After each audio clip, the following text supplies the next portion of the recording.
Temanya menarik ya. Iya, menarik dong. Menjadi muslimin yang modern. Di abad ini, di 4.0 lah atau nanti mungkin 5.0, tantangan terberat pada hakikatnya adalah orang yang umat muslim, terutama anak muda ya harus. Iya. Dan itu nggak cuma ilmu agama. Betul. Artinya ilmu misalnya ilmu MTK, ilmu fisika, misalnya kayak tips dan trik gimana caranya kita itu bisa konsisten itu dalam ibadah kita. Oke, Allah berfirman tuh kuntum khairu ummatin ukhrijat linnas ta'muru bil ma'ruf wa tanhauna bil munkar wa tu'minuna billah. Subscribe ya gitu ya. Like ya.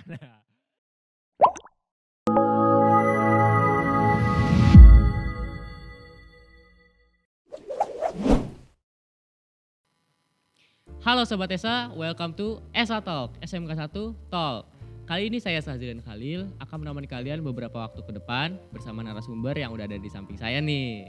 Tak kenal maka tak sayang, selamat datang Bapak Ustadz Insya Ansori selaku Guru Agama Islam di SMK 1 Jakarta. Alhamdulillah. Halo Bapak, tepuk tangan dulu semuanya. Alhamdulillah hari ini kita masih bisa duduk bersama nih Pak. Alhamdulillah. Gimana Pak hari ini kabarnya? Hari ini alhamdulillah sehat, lancar ya puasanya, semoga MC puasanya lancar juga. Amin. Semuanya amin. puasanya lancar. Amin. Ya, diterima oleh Allah Subhanahu wa taala. Amin ya rabbal alamin. Kalau saya insya Allah lancar. Cuma saya belum tahu nih untuk tim produksi yang di depan saya semua. Karena nggak kita tanya. Iya gitu betul. Iya. Oke. Dan untuk teman-teman semuanya ya, kami dari tim ESA Media dan juga Bapak Ustadz Insya Ansori, kita wakili, kita mengucapkan selamat berpuasa bagi Sobat ESA yang di rumah, yang sekarang lagi berpuasa ya.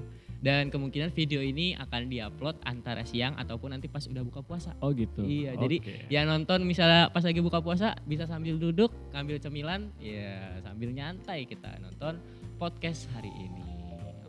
Dan tema podcast kita kali ini yaitu membahas tentang menjadi muslim yang modern. Oh iya. Nanti saya akan pandu dan nanti Bapak kita istilahnya ngobrol aja ya. Siap. Iya. Santai. Kita santai aja, relax. Tapi sebelum pengen masuk ke pertanyaan yang inti gitu ya Pak. Iya. Saya tuh pengen kenal deh sama Bapak. Dulu itu coba mungkin Bapak boleh ceritain gitu ketika dari SD sampai mungkin sampai kuliah sampai akhirnya jadi guru di SMK 1 Jakarta, itu perjalanannya seperti apa gitu Pak? Oke baik. Jadi dulu sekolah SD negeri. SD negeri. SD negeri masuk ke Madrasah Sanawiyah, di mana Madrasah Sanawiyah itu ada yang pesantren, ada yang pulang pergi. Oh. Saya kebagian yang pulang pergi. Yang pulang pergi. Jadi masih bisa ke rumah. Masih bisa ke rumah. Iya, ada yang pesantrennya. Lanjut ke aliyah negeri. Aliyah negeri lanjut ke kuliah. S1 jeda 2 tahun 3 tahun baru lanjut S2. Dan saya justru pesantrennya itu di kuliah. Oh gitu. Kuliahnya tuh pesantren di asrama. Selama 2 tahun setengah. Gitu. Jadi kuliah pulangnya nggak ke rumah, ke asrama. Dia alhamdulillah dapat ilmunya double di sana. Benar. Dan kuliahnya itu Bapak di UNJ, Ilmu Agama Islam. Ambil ilmu agama Islam. Nah, gitu ya Sobat ESA. Mungkin di sini yang lagi nonton video ini ada mahasiswa UNJ juga mungkin. Oh, iya. Banyak kayaknya. Iya. Beliau ini salah satu alumni dari UNJ. Angkatan berapa tuh Pak kalau boleh? Angkatan 2010. 2010. Lulus 2014. 2014. Berarti kalau dari lulus sampai sekarang berapa tuh? Udah berapa tahun tuh ya?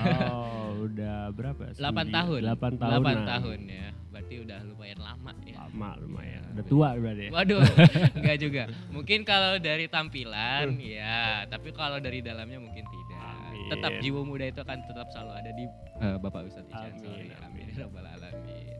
Oke, jadi gitu ya guys, perjalanan Bapak Ustadz Insya Ansori dari mulai SD bahkan sampai sekarang jadi guru agama di SMK 1. Jadi sebenarnya dari S1 itu belum ngajar, tapi ngajar di majelis taklim. Oh, jadi startnya ke majelis-majelis dulu majelis gitu. Taklim, terus pembina remaja masjid. majelis-majelis ibu-ibu, bapak-bapak Iya, gitu. iya. Tapi kalau untuk formal ke SMKN sekolah gitu, bahkan baru di sini Baru start di sini. awal. Iya, Jadi saya berarti berterima kasih banget nih sama SMKN 1 Jakarta alhamdulillah. udah menerima gitu ya. Menerima. Dan sebelumnya memang di tempat-tempat lain gitu, cuman nggak di sekolah gitu. Enggak di sekolah. Ya, emang startnya itu dari masyarakat Iya dulu. betul, gitu. masyarakat Mencari bawah. pengalaman, Betul. ketika udah dapat baru mencari pengalaman baru ke Betul. siswa-siswa. Oke, kayaknya udah cukup nih kita kenalan sedikit ya. Oke. Setidaknya saya udah mulai sedikit kenal dengan Bapak Ustadz Isyan. Sorry. Selanjutnya nih, saya mau nanya-nanya nih mengenai menjadi muslim yang modern. Iya. Gitu. Jadi kan kita ini lagi berada di era globalisasi ya Pak, Mm-mm. industri 4.0 gitu. Perkembangan teknologi ini semakin cepat. Nah, dan bagaimana sebenarnya sikap kaum muslimin untuk menerima dan menghadapi era tersebut gitu Pak? Oke, temanya menarik ya. Iya, menarik dong. Menjadi muslimin yang modern. Mungkin bisa dikatakan lawan kata modern adalah jahiliyah. Ya, bisa dikatakan seperti itu. Jahiliyah itu berasal dari bahasa Arab katanya jahil. Jahil. Maknanya adalah bodoh. Iya. Nah, kalau ditanya bagaimana tanggapan kita sebagai seorang muslim dan mukmin, wabil khusus kalian sebagai pemuda, ya menurut saya justru ada tantangan tapi ada juga peluang. Ada dua tuh ya. Ada dua, Tantangan tantangan dan peluang. Ah. Dan tantangan itu tergantung kita nih. Sikap kita mau ofensif apa defensif. Betul. Kalau sikap kita defensif, yang ada jiwa kita merasa ya 4.0, tadi dikit lagi 5.0. Iya. Ya Malah jadinya mindernya jadinya nolak gitu. Nolak gitu ya. Ya kayak gini, ini aja belum ngerti mau ada lagi. Mau Ya, ada lagi yang baru nih. ada lagi yang baru. Sebagai kita juga sebagai guru, ya metode yang lama aja belum tuntas mau ada lagi. Mau ada gitu. metode baru lagi. Mau ada metode baru lagi. Kalian yang pelajar ketika dikasih kurikulum ini, ya yang kemarin aja belum Iya. ini belum selesai ada Ngerti lagi. aja kagak. Ngerti aja gitu. kagak kan gitu ya. Nah, sebenarnya Nabi Muhammad SAW atau Sayyidina Umar ya, yang jelas ini di antara hadis atau asar atau khobar ya. Tapi itu nggak penting. Yang penting intinya Yang poinnya. penting intinya. Dikatakan ambil bahwasanya didiklah anakmu sesuai dengan zamannya. poinnya. Karena anakmu lahir bukan di zamanmu, melainkan di Di zamannya. zamannya. Itu kalau kita syarahkan, kita jelaskan sangat panjang. Artinya intinya ketika Nabi Muhammad atau Sayyidina, di riwayat lain Sayyidina Umar bin Khattab mengatakan seperti itu, didiklah anakmu sesuai dengan zamannya, bukan di zamanmu. Karena anakmu itu lahir di zamannya. Ya karena peradaban zaman terus berkembang. Betul. Ya. Peradaban terus bergeser semakin maju gini deh. Contoh nih, dulu handphone saya ketika kuliah nggak kayak gini. Iya, dulu zamannya masih Asia Hidayah ya. Asia Hidayah. Jadi kalau mau itu Nokia. download dulu tuh. Iya. Mau azan kalau lagi puasa-puasa gini ada alarmnya. Betul. Ya. Atau kita Berarti bikin sendiri. Zaidan ngalamin dong nih. Saya dulu ngalamin karena saya dulu nggak punya laptop, PC nggak ada. Adanya HP Asia Hidayah. Asia Hidayah. Iya, salah satu Masya aplikasi yang paling sering mainin game ular. Allah. Game ular. Ya, dari handphone aja terus di-upgrade. Benar. Iya. Nah, kita sebagai seorang muslim ya harus fight, harus berani. Benar. Harus bertarung. Saya menukil dari seorang futuristik, dia bilang begini, di abad ini, di 4.0 lah atau nanti mungkin 5.0, tantangan terberat pada hakikatnya adalah orang yang buta huruf. Tapi dia buta huruf mengartikan bukan buta huruf tidak bisa baca Tidak tulis. bisa baca dan tulis. Orang Islam bukan buta huruf tidak bisa baca Quran, tapi dia lebih dalam itu. Buta huruf yang maknanya adalah tidak mau belajar dan tidak mau lagi mengulangi pelajarannya kembali. Betul. Jadi gak mau upgrade. Nah, nggak mau upgrade. Contoh, kemarin ada yang ngeluh pada saya. Karena kan biasa kalau udah mau akhir-akhir Ramadan dibuka tuh pesantren kilat atau iya. kelas tahsin yang jangka panjang. Ustaz, saya males belajar tahsin di masjid fulan sama Ustadz fulan. Loh kenapa? Karena mengucapkan pelafalan makhorijul hurufnya tuh harus benar. Nah, dia merasa dulu masih kecil ngajinya biasa aja. Dibilang alif, ain tuh nggak biasa, nggak bisa bedain. Yang mana sa, yang mana sa, yang mana sya. Ketika dia belajar tahsin, itu lebih rumit justru. Nah, mental seperti itu justru jangan ada pada diri kita. Justru kita ayo ikut.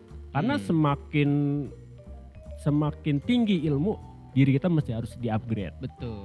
Gitu. Harus makin beradaptasi dengan lingkungan. Iya, harus beradaptasi. Jadi harus bisa defensif, ya. Harus bisa ofensif ya. Ofensif. Nggak boleh defensif. Jadi kita harus ya ke bawah arus, jangan. Tapi kita harus bisa ada pondasi-pondasi yang artinya jangan sampai berlebihan juga. Tetap mengikuti arus tapi tidak terlalu mengikuti arus. Ketika ngelihat ini arusnya nggak perlu saya ikutin nih gitu. Ya udah kita ikutin arus yang harus kita ikutin aja. Gitu deh. Oke, mantap tuh. Jadi istilahnya nggak ada kata lain untuk tidak upgrade. Betul. Gitu ya. Kita perlu upgrade setiap hari gitu. Bahkan hadis Nabi Muhammad SAW, utlubul ilma minal mahdi ilal hadi. Tuntutlah ilmu itu bukan ilmu agama aja. Ya, kayak kalian nih ilmu teknologi, kalian nyeting kamera, benar, bikin podcast seperti ini. Ilmu matematika, fisika, bahasa Inggris, kimia dan lain sebagainya. Dari buayan sampai mati. Kadang-kadang kan kita kita kerucutkan ilmu agama deh. Kadang-kadang kita baru bisa baca Quran lancar aja, kita nggak mau ngaji. Atau kadang-kadang kita belum bisa baca Quran tapi karena udah merasa minder, yang ngaji hanya kecil-kecil semua nih, gak mau gitu. Yang udah yang ngaji kecil-kecil jago-jago lagi, minder lagi. Jadi kekhawatiran lagi. Nah, sikap-sikap seperti itu seyogyanya harus kita hindari sebagai pemuda muslim. Seperti itu. Ya, oke. Mantap banget tuh yang barusan ya. Oke, mungkin pertanyaan selanjutnya nih. Sebenarnya gini, haruskah ada perkembangan teknologi juga nih di bidang ilmu pengetahuan ya? Tapi khususnya untuk ini ilmu agama gitu. Karena semakin kesini ya yang kita perhatikan orang yang mungkin masih ingin mempelajari ilmu agama gitu ya. Maksudnya saya juga melihat diri saya sendiri gitu. Sudah semakin berkurang minatnya gitu. Salah satu cerita paling lucu mungkin di sini ada teman-teman Esa yang mungkin relate lah istilahnya. Zaman dulu itu kalau maghrib kalau anak-anak masih pada main bola di lapangan, itu ibu-ibunya pasti udah pada siapin sapu lidi. Iya. Ayo pada ngaji gak? Gitu. Pasti pada kayak gitu, ya kan? Tapi sekarang yang saya lihat di lapangan, maghrib itu yang kayak fenomena-fenomena tersebut itu udah nggak ada loh, gitu. Maksudnya anak-anak pun ya main-main aja gitu. Maghrib pun kayak udah kayak dibiarin aja gitu. Kadang dia juga masih di rumah, masih main HP, main game gitu ya. Ya sebenarnya juga itu bukan suatu hal yang membuat kita jadi down juga sih. Maksudnya ya namanya juga perkembangan ya. Nggak selamanya fenomena itu atau istilahnya adat lah istilahnya. Itu akan selalu ada gitu kan. Nah, mungkin apakah memang kita harus nih gitu. Dari dulu kan mungkin masih secara tradisional kita ngaji, kita datang gitu kan. Apakah harus ada perkembangan juga teknologi? Oke, baik. Perkembangan di teknologi agama wajib dan harus ada.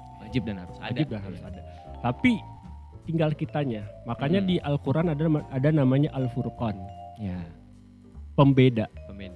Kadang mohon maaf sekarang media informasi dari mana aja gampang kita. Benar. Membanjiri kita, apalagi di usia-usia kalian. Ya namanya banjir kan bukan air aja. Kadang kita lihat banjir di Jakarta deh. Ada air, ada apalagi sampah. Kadang ada kasur lewat, ada ranting, ada sendal swallow lewat. Kadang-kadang ada kotoran-kotoran lewat kan ya. Dan itu tugas kita memfurqan, membedakan, memfilter. Makanya di dalam Al-Quran ada namanya tabayun. Memfilter. Makanya ketika ulama-ulama yang dahulu sebenarnya buat motivasi kalian ya, penemu-penemu seperti angka 0, Al-Khawarizmi, Ibnu Khaldun, Ibnu Sina itu sudah membuktikan kapasitas beliau bahwasanya memang umat muslim terutama anak muda ya harus melek, benar. Harus menjadi manusia modern. Betul. Jangan kembali lagi ke zaman jahiliyah gitu. makanya bagaimana tinggal kitanya nih menyikapinya. Kadang-kadang kita, ya tadi Zaidan bilang dulu masih ada maghrib, Jakarta maghrib mengaji, dulu masih ada programnya tuh saya masih ingat. JMJ Jakarta maghrib mengaji, jadi setiap habis maghrib anak-anak masuk ke dalam atau ke musola atau ke madrasah ngaji. Gak ada yang nonton TV. Ke zaman saya nonton TV tuh. Kalau sekarang bukan TV lagi, handphone. Main game, dia main sosial media dan sebagainya. Ya, kalau zaman saya nggak boleh nonton TV. Ya dulu tuh orang tua ngajarin begitu. Maghrib TV matiin. Sekarang gimana mau TV matiin? Handphone ada di tangan. Iya. Ya TV kan? emang mati aja dari siang. Udah nggak pernah ditonton bahkan sekarang. Nah, itu artinya teknologi itu bagaikan bisa bermata dua. Benar. Tinggal bagaimana kita yang memanfaatkannya. Oleh karenanya bisa teknologi itu kita jadikan ladang pahala. Bagaimana caranya? Kita bakal dakwah. Makanya ada beberapa motivasi mungkin buat kalian. Ketika mempergunakan alat teknologi atau mempergunakan apapun itu, ya yang pertama adalah niat kalian tuh. Betul. Kalian misal bikin aplikasi untuk mempermudah, entah mau bikin aplikasi tentang kayak semacam Muslim Pro, ya, atau misalnya Al-Quran Indonesia Inggris, ya. Atau Zaidan mau bikin Al-Quran Sunda misalnya. Wah iya, boleh sih, boleh. Atau kalian yang orang Madura, bahasa Madura, bikin aplikasi. Madura, iya. Translate-nya. Yang pertama tuh niatnya dulu harus diluruskan. Atau kalian punya bakat jadi pendakwah. Atau Zaidan nih suaranya Masya Allah nih, Qori. Ya, amin. Suaranya bagus, mohon jalurnya bagus. Amin. Di-upload di YouTube. Tapi mohon maaf ketika di-upload di YouTube, niatnya pengen nyari bayaran dari YouTube. Nyari AdSense. Waduh. Subscribe ya, gitu ya. Like ya. Nah, seharusnya niatnya dulu yang pertama. Niat untuk mengharap ridha Allah Subhanahu wa taala. Amin. Yang kedua, niat untuk berdakwah. Allah berfirman tuh, kuntum khairu ummatin ukhrijat linnas ta'muru bil ma'ruf wa tanhauna bil munkar wa tu'minuna billah. Kalian adalah umat yang terbaik. Kalian wajib berdakwah, menyuruh yang ma'ruf dan melarang yang munkar. Nah, makanya kalau dua itu teknologi agama Islam, maksudnya teknologi berkembang dan kita harus iakan, tapi dua aja, niat dan jadi ladang dakwah. Seperti itu. Berapa banyak sekarang YouTuber kita lihat gampang kan, mau nyari Ustadz Fulan tinggal buka di YouTube. Iya, ketik aja. Tinggal ketik. Saya mau nyari tentang praktek salat jenazah, cari. Saya pengen tata cara kaifiat zakat fitrah, cari. Udah gampang sekarang. Namun tadi yang saya bilang harus tabayyun furqan, memfilter. Karena kenapa? Dalam disiplin ilmu agama Islam, sanad itu mata rantai keilmuan, itu sangat penting. Betul. Itu makanya dari mana gitu. Nah, makanya Imam Al-Mubarak tuh bilang, laulal isnad man syaa.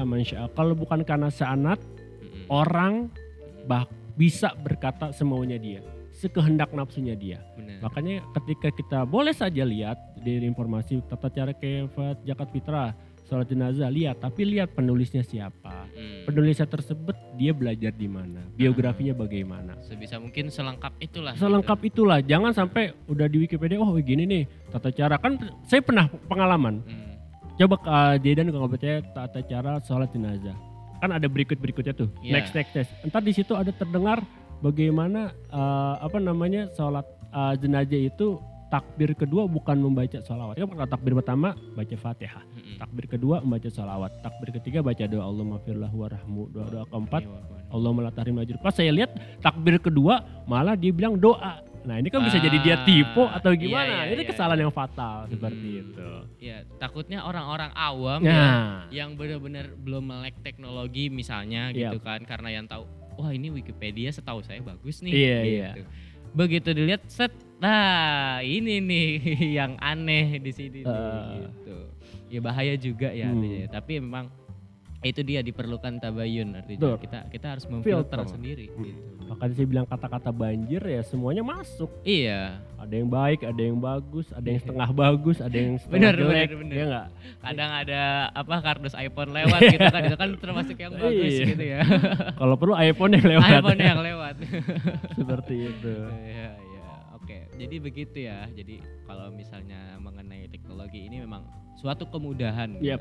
Kita udah mudah istilahnya, semua serba instan. Kita semua udah gampang akses semua lewat handphone gitu ya. Nah, tapi memang itu dia, kembali lagi kita perlu tabayun, kita harus filter, dan setidaknya ilmu-ilmu yang kita dapatkan itu kita tahu sanatnya ya. Iya, betul. Tahu. Bahkan kalau perlu kita langsung ngaji ke Nah, ustadznya. itu dia yang penting. Jadi temuin, Talaki. iya kita temuin ya, tanya ini bener gak nih Pak Ustadz gitu betul, ya betul. kan. Wah ternyata ini, oh ini enggak, ini orang asal ketik Ya. misalnya gitu ya kan. Iya. Ini mah orang asbun, nah, itu kan bahaya gitu kan. Betul, betul, Tapi kan betul. kalau ini, oh ini dari syekh ini, dari kitab ini, wah itu alhamdulillah banget. Nah, Jadi jelas, jadi gamblang. jelas. Dan itu nggak cuma ilmu agama. Betul. Artinya ilmu, misalnya ilmu MTK, ilmu fisika, misalnya kayak menemukan cara-cara atau trik-trik, rumus-rumus. Loh ini rumus dari mana ini? Ngasal-ngasal aja. Iya. Kelihatannya sih emang hasilnya ketemu gitu ya. Hasilnya ketemu. Begitu lihat, ini mah sama aja kagak ketemu-temu dari tadi gitu. Jadi memang harus sering-sering memfilter. Betul. Benar. Itu dia. Oke, mantap banget nih. Sekarang lanjut deh, saya mau nanya lagi nih. Kalau berbicara tentang niat dan juga konsistensi, artinya kan harus ada konsistensi ya. Jangan sampai kita melakukan hanya di awal-awal aja. Betul. Di awal udah niat nih, saya pengen misalnya saya pengen mensedekahkan harta saya ke orang-orang lain gitu. Itu sebulan lancar tuh. Sebulan lancar. Dia niat benar-benar setiap hari sedekah. Bulan-bulan selanjutnya udah mulai bingung. Pengeluaran makin kenceng nih. Ini saya yang salah atau gimana? Udah mulai muncul dalam hati, apakah saya yang terlalu berlebihan? Udah mulai minder segala macam. Nah, artinya kan nggak jadinya nggak konsisten gitu ya. Nah, makanya apakah ada gini Pak, tips dan trik gimana caranya kita itu bisa konsisten itu dalam ibadah kita? Oke, betul. Tadi nyambung sedikit ya. Memang benar ada hadis Nabi, innamal a'malu binniyat. Segala perbuatan, segala perkara, segala ibadah tergantung pada niatnya. Kalau niatnya bagus, niatnya semata-mata, makanya niat yang pertama itu udah tujuannya mengharap ridha Allah Subhanahu wa taala. Kalau Allah udah ridho, insya Allah kesannya gampang. Tapi kalau niatnya cuma pengen dilihat gebetan, ya ampun. Niatnya cuma dapat like atau subscribe dari mantan. Ya ampun. Ya Allah. Ya itu gak bakal konsisten ibadahnya. Gak bakal konsisten. Karena kenapa? Allah tahu. Wah nih hambanya nih ria. Makanya silakan kalian ketika update status apapun. Kalau saya pribadi ya silakan. Karena ria itu adalah di hati. Dari hati. Awal dari Mungkin hati. dia mengharap ridha Allah ya. Atau dia biar temennya mau ikutan ibadah gitu. Nah terkait konsistensi. Konsistensi. Iya. Kalau bahasa Arab itu istiqomah. Al istiqomah khairun min alfi karamah. Istiqomah, mudawamah, continue. Itu lebih baik daripada 1000 karamah. Di hadis lain baginda Nabi Muhammad SAW mengatakan beliau paling menyukai ibadah yang sedikit adua muha, tapi konsisten, berlanjut. Ibadah sekali. Dan beliau nggak suka ibadah atau amalan yang sekali bro aja. Banyak berlebihan. Sholat taraweh kan misalnya 23 rakaat. Saya mau di malam pertama aja sebanyak 36 rakaat. Wah. Sholat tarawehnya malam-malam berikutnya nggak ada, adanya di kafe, di mall. Kenapa nggak taraweh? Cerepel Pak. Iya. Itu ibadah yang nggak disukai oleh Nabi. Sholat saya ngestok Pak. Ya di stok sholatnya. Waduh. Terus baca Quran misalnya. Malam pertama baca dari juz 1 sampai juz 28. Nah. Malam kedua 8-nya nggak dibaca. Ini kurang bagus juga. Ya, mending malam pertama 1 juz, malam kedua 1 juz, terus konsisten. Nah, kalau ditanya kiat-kiatnya, yang pertama harus ada planning. Kita harus planning nih.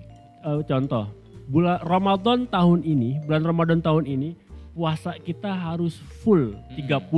Catat tuh di buku kita.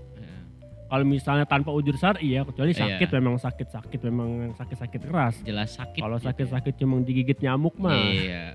Kalau cuma meriang dikit mah tetap puasa. Tetep lah. Ramadan tahun ini saya punya planning harus target hatam 3 kali. Wah. Berarti dibagi itu 10 hari 10 hari itu. Ramadan tahun ini saya punya target planning harus sodako setiap harinya 5.000 misalnya. 5.000. Harus 5.000 setiap hari. Habis subuh 5.000, habis subuh 5.000 atau habis taraweh lagi taraweh 5.000. Atau Ramadan tahun ini saya ingin bahagiain ibu saya. Setiap masak sahur saya mau bantuin misalnya setiap hari. Artinya harus selalu bahagia Harus tuh bahagia. Iya. Nah makanya tuh yang tadi saya bilang, amalan yang paling disukai Nabi adwa muha wa in qala. Walaupun sedikit tapi konsisten lebih baik daripada banyak tapi nggak konsisten. Iya. Nah, yang kiat-kiatnya pertama udah itu aja, bikin Bener. planning dan bikin target. Iya. Insya Allah nanti konsisten ibadah kita. Gitu. Ya, jadi memang balik lagi ke niat dan juga planning. Nah. Utamanya memang di planning dan juga tanya diri sendiri. Betul. Jangan sampai memplanning karena nafsu gitu ya. Betul. Wah, ini besok nih kayaknya ada bulan Ramadan nih. Nah. Kayaknya mantan gue nih ada di sekolah nih. Iya. Iya ya kan. Wah, ini wajib nih 30 hari konsisten gitu. Terus abis konsisten diupload di status misalnya biar dilihat gitu. Itu sudah gagal di konsisten, gagal dari niatnya juga. Niatnya juga udah berantakan. 2 kali gagal aja udah. Apalagi banyak ya terjadi mungkin di antara kita, mungkin kelas 12 kalau saya masuk Universitas Gajah Mada atau saya masuk kampus UI, saya nazar mau santunin anak yatim 500.000. Wah, pas 500.000. udah masuk ke UI, Iya. fakultas yang diinginkan, duitnya kagak ada. Iya, karena duitnya dipakai buat kuliah Dipakai semua. buat kuliah semua. Iya. Nah makanya tadi saya setuju Mas Zaidan, jangan terlalu mengikuti ego dan hawa nafsu. Bener. Dan sejatinya puasa itu mengekang, mengendalikan. Hawa nafsu itu nggak boleh dibunuh.